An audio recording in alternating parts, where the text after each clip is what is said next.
अगर आप भी बकरा ईद से पहले इस तरह का ग्लो चाहती हैं या फिर आपके बच्चों को रैशेज़ हो गए हैं पैम्पर्स की वजह से या फिर आप परेशान हैं एलर्जी से या गर्मी दानों की वजह से, तो मैं आपके लिए लेके आई हूँ इन सारी प्रॉब्लम्स का सलूशन।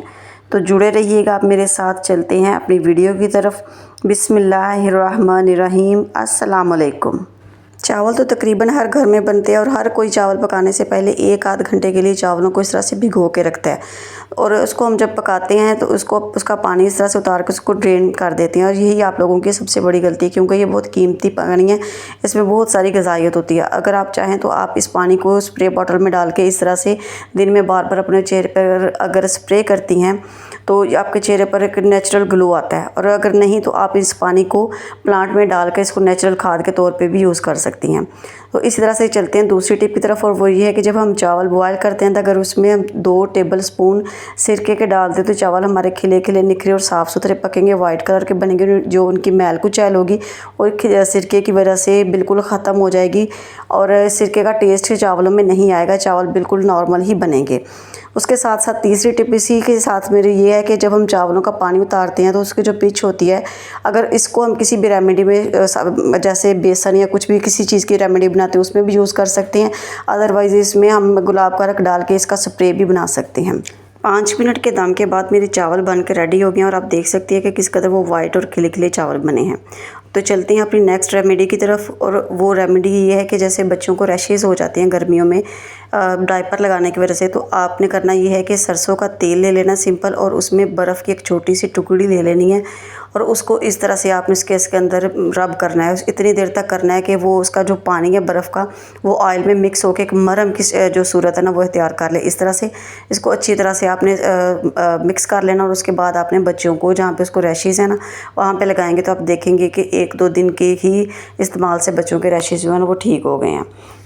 अगर आपके भी गर्मी दाने निकल आए या आपको एलर्जी हो गई है या फिर आपको ख़ारिश है, तो आपने करना बस ये है कि आपने उसी रेमेडी को फॉलो करना है और उसी को लेके उसमें हम थोड़ी सी डालेंगे पेस्ट, टूथपेस्ट जो भी हम घर में इस्तेमाल करते हैं वो वाली टूथपेस्ट इसमें डाल के इसको अच्छी तरह से मिक्स कर देंगे और उसको लगाएंगे। आप यकीन जाने कि आप ऐसा आपको ठंडक का एहसास होगा। आपने करना ये है कि इसको अच्छी तरह से मिक्स करने के बाद इसको फ्रिज में रख लेना है।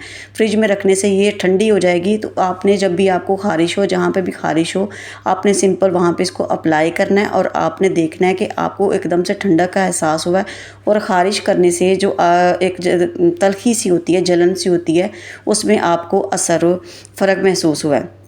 देखिए मैं आपको लगा के भी दिखा रही हूँ। तो चलते हैं अपनी नेक्स्ट रेमेडी की तरफ, नेक्स्ट टिप की तरफ। तो वो है घर के किचन के रुमाल। किचन के रुमाल हम वैसे तो उसको हम साफ़ सुथरे ही रखते हैं, वो मैले कुचैले तो नहीं होते, लेकिन उसमें चिकनाई और बहुत ज़्यादा होती है।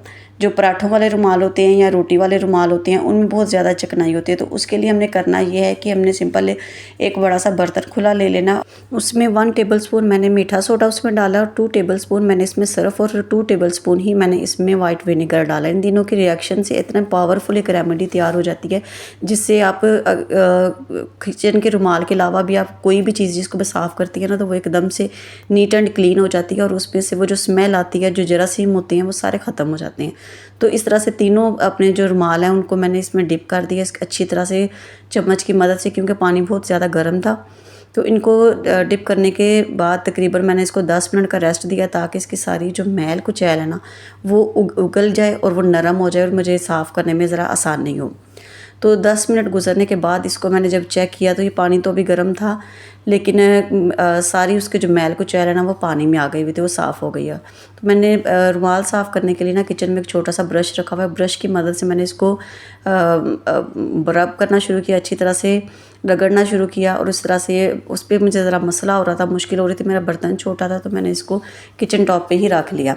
तो इसको अच्छी तरह से रगड़ के साफ़ करके उसके बाद दूसरे जो मेरे रुमाल थे वो सारे मैंने शेल्फ़ के ऊपर रख के ही इसको अच्छी तरह से मल के साफ़ कर लिया। अब आपको मैं इसको साफ़ करके इनको साफ़ पानी के साथ निथार के भी आपको दिखाऊंगी कि कितने साफ़ सुथरे हो गए हैं। और ये जो किचन में यूज़ करती हूँ कपड़ा, उसके बाद एंड पे उस पानी में मैंने उसको डिप कर दिया ताकि वो भी अच्छी तरह से साफ़ हो जाए।